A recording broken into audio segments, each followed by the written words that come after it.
Hello friends, आज हम बात करने वाले हैं चाइना ताइवान के बारे में। क्या 2025 तक चाइना ताइवान पर कब्जा कर लेगा?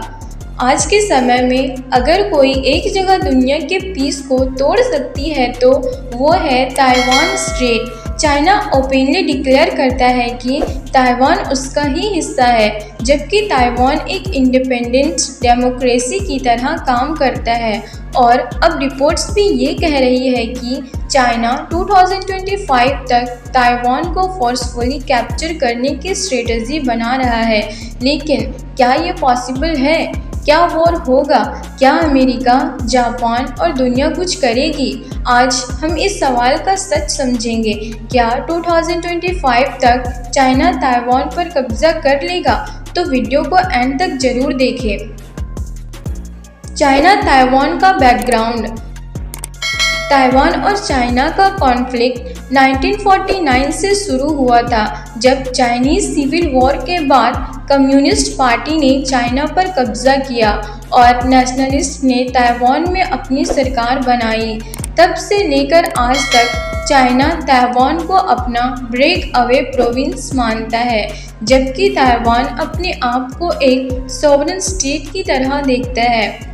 इस स्टेटस को मेंटेन करने के लिए अमेरिका ने भी एक वन चाइना पॉलिसी अडॉप्ट की, लेकिन ताइवान को अनऑफिशियल सपोर्ट देना भी जारी रखा। चाइना हर एक बार वार्न करता है कि अगर ताइवान ने इंडिपेंडेंस डिक्लेयर किया तो मिलिट्री एक्शन होगा। चाइना की मिलिट्री।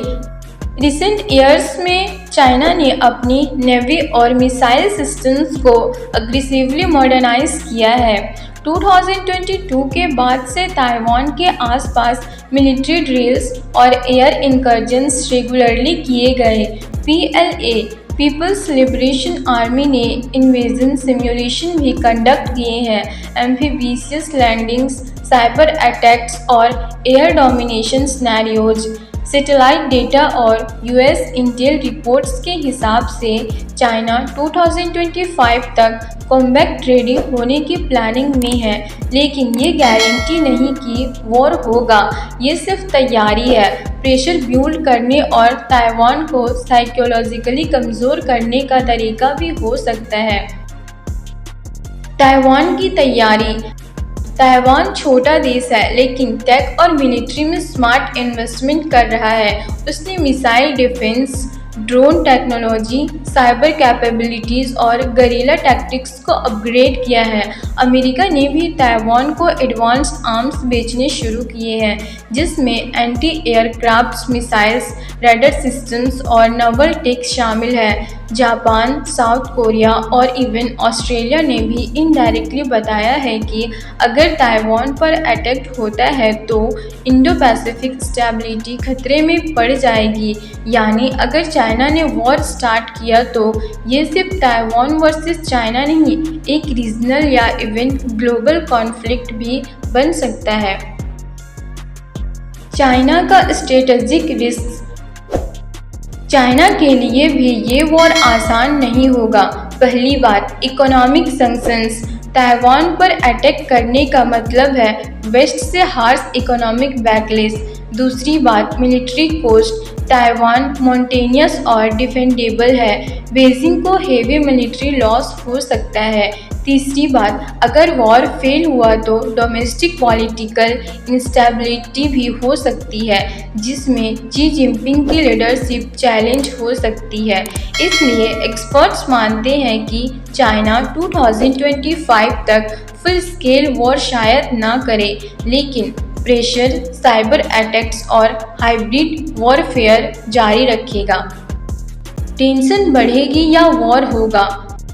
2025 तक फुल इन्वेजन होने के चांसेस कम हैं, लेकिन टेंशन और एक्सक्लेनेशन डेफिनेटली बढ़ेंगे। चाइना शायद ताइवान के छोटे आइसलैंड्स को सीज करने की कोशिश करे, जिसे सिंबॉलिक विक्टोरी की तरह दिखाया जा सके।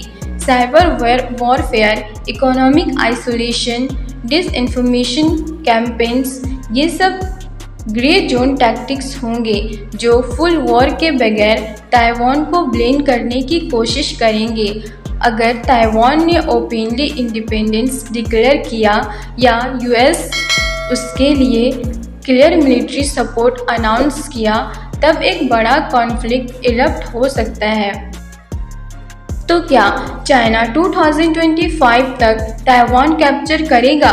मिलिट्री टर्म्स में फुल इन्वेजन मुश्किल लगता है, लेकिन साइकोलॉजिकली और जियोपॉलिटिकल वॉरफेयर अभी से शुरू हो चुका है।